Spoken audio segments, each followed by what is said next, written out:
Je suis là encore. Hein. C'est la même vidéo qui continue. Version 1, version 2. J'ai déjà souhaité bonne fête à tout le monde. Donc, j'ai dit que j'allais parler de comment on quitte en haut pour venir en bas aux États-Unis. Vous savez, toute chose se prépare. Tout changement dans ta vie doit se préparer. De la manière dont tu prépares ton voyage pour venir aux États-Unis, en faisant tes bagages, tu mets tes caleçons, tu mets tes soutiens, tu mets tes brosses à dents, tu mets tes serviettes. Ici, on ne conduit pas une main. Sinon, la police va t'arrêter. Quand un policier passe à côté de toi, non, il check. Elle conduit combien de mains? Elle conduit combien de mains? C'est une main, c'est deux mains. Souvent, je mets une main en bas et puis une main en haut. Donc, c'est c'est quelle manière de conduire ça là? Ça vient pas ça vient pas d'ici. Vous comprenez, non? On dit qu'on ne conduit pas avec une main ici. Et tes deux mains doivent être bien visibles sur ton volant. Pour qu'on sache que tes deux mains sont sur ton volant. Donc, je disais, il faut préparer ton voyage. Tu comprends? Quand tu es sélectionné pour la green card, tu passes à l'entretien. Après être passé à l'entretien, tu as quelques temps. In a quarter mile, use the left 2 lanes to turn left onto Baltimore National Pike. Yeah, thank you. Tu as quelques temps devant toi. Left. Je tourne à gauche. Donc, pendant ce petit bout de temps-là, il faut te préparer. Si tu as des diplômes, est-ce que j'ai bien tourné? Use the left 2 lanes to turn left onto Baltimore National Pike. J'ai bien tourné. Donc, tu as le temps de te préparer pour ton voyage. Préparer ton voyage, c'est pas seulement faire ta valise. Préparer ton voyage, c'est préparer, étant donné que tu seras résident pendant 10 ans aux États-Unis, c'est préparer tes 10 ans aux États-Unis. Tu comprends? C'est vrai que dans un premier temps, ça supprime. Tu as été sélectionné de manière sur un lot de près de des millions de personnes. Je pourrais même dire milliards sans In a quarter mile, turn left at Commonwealth Avenue. Chérie, pardon, tais-toi un peu. J'appelle mon GPS chérie. C'est comme ça, si tu es dans ma voiture là, tu vas penser que ouf. Tout le monde est chéri. Donc, si tu sais pas, tu vas penser que je suis avec des personnes physiques. Est-ce que c'est ici? Non, c'est pas ici. Je rentre encore. Je vais acheter du pain. Je vais à Lidl. Voilà. Ah, c'est mon frère qui m'a initié. Lidl, même du pain. J'ai fait 15 minutes. Non, plus de 15 minutes. Parce que où je suis passé, c'est pas le highway, c'est-à-dire l'autoroute. Je suis pas passé sur l'autoroute. Je suis passé. Ici, il y a tellement de grandes voies que ici, nos grandes voies d'ici ressemblent à l'autoroute d'Abidjan. Wallahi. Ça ressemble à l'autoroute d'Abidjan.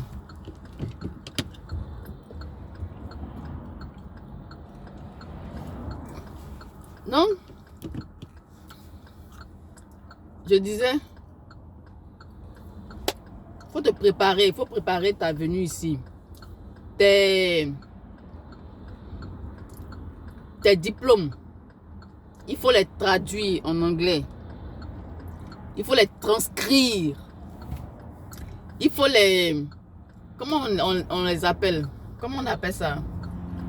Il y a un système ici d'évaluation de tes diplômes. Pour voir si tes diplômes... comment on appelle ça? Hey! Ma voiture! Le monsieur là, il veut cracher ma voiture. Pour voir si tes diplômes ont le même niveau, si tu as le même niveau que... Your destination is on the left. Yeah. Si tu as le même niveau que ceux qui ont le même diplôme ici, ou voilà l'équivalence, merci. Voilà, c'est ça, c'est l'équivalence. Si ton diplôme équivaut à un autre diplôme ici.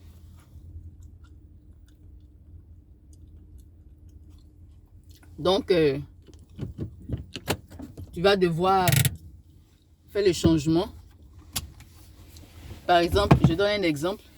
Normalement, celui qui a le BTS en Côte d'Ivoire, le brevet de technicien supérieur qui équivaut à, au bac plus 2 années d'études, comment on appelle ça, 2 années d'études clos par un diplôme, comprends? Ici, ça équivaut au... Non, non, c'est pas le bachelor, ça équivaut au, à l'associate degree. Ça équivaut à l'associate degree. Mais pour cela, on va te demander d'avoir certains skills, comprends? D'avoir certaines notes, certains trucs. Quand on... Par exemple, tu peux avoir peut-être 12, 12 ou bien 13, 13 ou bien 14, 14. Quand ils vont évaluer tout et puis ils vont voir que tu as des points, voilà, que tes points sont bons, on peut te donner l'associé. Si tes points ne sont pas bons, dans l'associé, tu dois rattraper certains points. Maintenant, si tu viens, tu peux travailler avec ton diplôme du pays, mais il faut le traduire, il faut le transcrire en anglais. Voilà. J'ai été témoin de cette scène-là où la fille n'avait pas traduit ses diplômes, mais elle était allée pour compétir. Ils lui ont dit, il faut que tes diplômes soient traduits en anglais. Ils n'ont pas refusé de prendre ses diplômes, mais il faut qu'ils soient traduits en anglais pour que, plus ils parlent l'anglais, pour qu'ils sachent de quoi il est question. Parce que les diplômes étaient en français. Donc, c'est un peu ça. Et si tu es chef d'entreprise, parce qu'on retrouve des personnes ici qui vraiment, tu es chef d'entreprise, tu as un bon niveau, il faut préparer ta venue ici. En étant au pays, il faut chercher travail. Tu comprends? Il faut chercher travail. Aux États-Unis ici, le travail se cherche sur le net. C'est vrai que certaines fois, tu es pistonné, c'est des gens qui... Concernant ça, je vais faire une prochaine vidéo où je vais indiquer... je vais demander aux gens... Bien, bon, dans cette vidéo, c'est bon déjà. Ils ne sont pas du travail de devenir. Ouais. Ceux qui sont en train de venir aux États-Unis, je fais une parenthèse, ceux qui sont en train de venir actuellement, je vous prie, par la compassion du Seigneur, comprenez? Inbox. Envoyez-moi un message inbox. J'ai été sélectionné par la Green Card, par la Dev Lottery, pardon. Je vais passer l'entretien. Comment est-ce que je dois procéder pour le travail? Parce que quand tu vas arriver ici, là, si tu n'as pas préparé ton travail, tu vas aller travailler dans le warehouse. On retrouve des DRH, des personnes qui vraiment ici, dans leur pays étaient bien positionnés, qui quand ils viennent, ils sont manœuvres. Vous comprenez? Parce qu'ils n'ont pas préparé leur arrivée ici. Voilà, c'est bien beau d'avoir la green card. C'est bien beau d'être sélectionné, d'avoir le visa. Mais il faut préparer ton arrivée ici parce que pour éviter certaines choses. C'est vrai que c'est bien payé, mais c'est fatigant. Pour un certain âge, quand je vois des personnes travailler dans les warehouses, quand tu les approches, tu sais que c'est des personnes qui normalement ne doivent pas travailler là. Quand tu les vois, tu sens qu'elles ont un certain aura, une certaine personnalité qui fait que vraiment elles inspirent le respect. On connaît un travailleur de warehouse, on connaît un travailleur d'usine. Voilà, je n'ai pas dit que vous n'inspirez pas le respect, mais on connaît un travailleur d'usine et puis on connaît leur patron. Donc quand ton patron devient ton collègue, tu comprends, non? Voilà, il y a un certain truc, même quand il se force pour devenir comme toi, il ne peut pas. Vous comprenez, c'est un peu ça, c'est de ça que je vais parler au fait. Voilà, je ne dis pas que quelqu'un est meilleur que l'autre.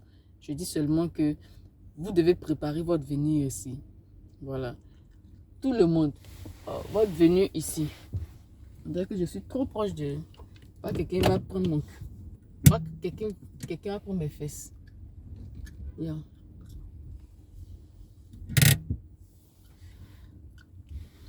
Donc, c'est un peu ça.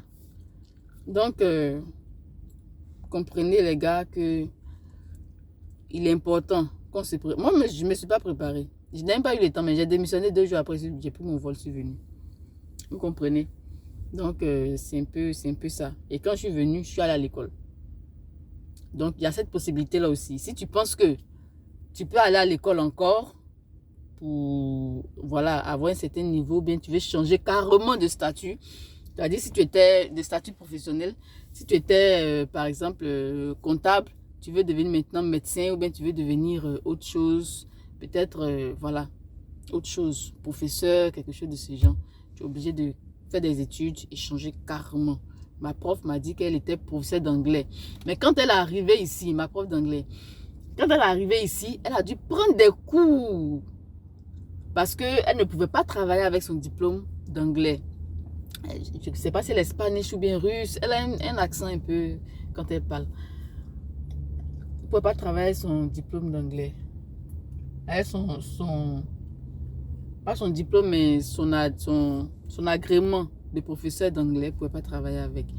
Il a fallu qu'elle cherche encore à bosser pour avoir un certain niveau pour pouvoir travailler avec. Et aujourd'hui, elle est enseignante. Elle a dit que c'était très difficile. Parce que quand tu viens, les billes, là, ça n'attend pas que tu aies un niveau scolaire. Ça vient. Donc, il faut que tu fasses quelque chose pour pouvoir payer ton loyer, pour pouvoir payer tes factures, pour pouvoir payer les billes d'ici. Et si tu ne payes pas, ce qui est mauvais dans les billes d'ici, c'est pas comme à Abidjan, où on t'envoie facture d'essai. Ils n'ont qu'à couper courant, là, ça fait rien. Ils n'ont qu'à couper. Si on coupe, là, nous tous sommes restés dans le noir. Non. Ici, c'est pas comme ça. Hein. Si tu as envoyé bill, tu n'as pas payé, ton crédit score, tu es mort. Ils vont te pip. Mais ça, c'est ton crédit score. Tu comprends? Ça va agir sur ton crédit score. On dit, lui, là, il ne paye pas crédit. Il ne paye pas facture. Et puis, les gens commencent à se méfier de toi. Donc, c'est très important d'avoir une bonne histoire de crédit. Et pour cela, il faut payer tes crédits à temps. Il faut payer tes factures à temps. Il faut payer tout ce que tu dois payer à temps. Sinon, ils vont écrire sur toi. Tu comprends? Donc, c'est un peu ça. C'est de ça que je voulais parler. Il faut te préparer pour venir. Prépare-toi. États-Unis, prépare-toi. J'ai fait une dernière vidéo. Parce que je vais beaucoup me promener aujourd'hui. Aujourd'hui, je dois préparer. Parce que quand on dit le lundi, là, je cours jusqu'au dimanche. Aujourd'hui, dimanche, là, comme je ne me sentais pas bien, j'ai envoyé un texto à mon superviseur. Je lui ai dit, ah, franchement, ça ne va pas. Je ne me sens pas bien. Non, je lui ai pas dit ça, je ne me sens pas bien. Parce qu'il faut que je parte à l'hôpital pour donner une preuve. Donc, je lui ai dit que j'ai un petit souci. Donc, je ne pourrais pas venir. Il m'a dit, si je peux de faire tout pour être là, je ne peux pas. Je ne peux pas. Je ne peux pas. Ça va m'être coûteux si je vais sans ma voiture. Ça va m'être coûteux. Très coûteux. Ici, là, c'est cher de transport. Tu vas prendre Lyft. Lyft, c'est un moyen de transport en commun ici. Un peu privé, c'est privé. C'est un peu comme les taxis-compteurs. Tu vas prendre un Lyft. Tu vas payer Lyft. De chez moi à là-bas, ça va entre 35 $ et 40 $. Aller-retour, ça me fait facilement 70 $ à 90 $. Moi, j'ai dépensé ça. J'ai mangé quoi? Ah, les gars, je lui ai dit, je ne peux pas. Je ne peux pas venir. C'est même, si j'ai dépensé ça, c'est comme si toute la journée, je suis allé travailler là-bas, c'est gratuit. Parce que c'est pratiquement le même prix. Ce que tu vas me payer pour me payer taxi. Pourquoi? Je suis restée à la maison. Voilà, je me suis reposée. Je lui ai donné une excuse pour dire que voilà, je ne pouvais pas venir. Au moins, il y a une excuse. Ici, là, tu ne vas pas au travail. Tu ne veux pas partir au travail. Tu envoies texto à ton chef pour lui dire je ne vais pas au travail. Si tu n'as pas envoyé texto, comme en Côte d'Ivoire, et puis tu vas prendre quelque chose, on te donne un write-up. Tu as écrit. Donc, voilà. C'est un peu ça. Donc, je suis arrivée à Lidl. Je vais acheter du pain. Je vais acheter des croissants. Je vais acheter du yaourt, du lait. Et puis, je vais rentrer. C'est ce que je mange. Vous voyez comment elle est maigrie, non? J'étais un peu malade. Ça. Je ne me sentais pas bien. J'ai fait une semaine de maladie. Ah, c'était terrible. C'est pas maladie en tant que telle. Parce que moi, je suis pas malade. Quand je vais à l'hôpital, mon médecin me dit, tu es très bien portante. Quand je finis mes examens, tu n'as rien, tu es très bien portante. Pourquoi? Un jour, il m'a demandé, mais comment tu fais? Tout est nickel. On a l'impression même que c'est jeune. J'ai souri. Il dit, ou bien tu jeûnes. J'ai dit, je suis chrétienne, donc je jeûne beaucoup. Il dit, ah, le jeûne est très bon pour la santé. C'est une parenthèse. Ok, donc c'est ce que je disais, prépare-toi avant de venir. Prépare-toi. Prépare-toi professionnellement. Sinon, tu vas venir lutter warehouse. Et puis, warehouse, ils sont impolis dedans. Les chefs de warehouse. Pas les chefs, mais pas le propriétaire du warehouse. Les petits lead superviseurs façon bizarre, ils sont très impolis. C'est les gars, il va te sortir quelque chose, non? Ça te fait mal. C'est là même que tu vas les saluer dans ton ethnie. Vous savez de quoi je parle, non? Tu vas lui dire bonjour dans ton ethnie. savez très bien de quoi je parle. C'est pas un bonjour en tant que tel. Tu les suis dans ton ethnie. Et puis quand il te demande, tu dis non, ça veut dire bonjour. Et puis tu passes, tu es devant.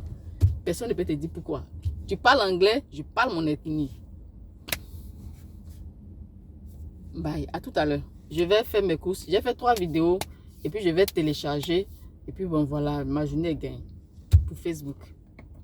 Gros bisous à tous. Bye.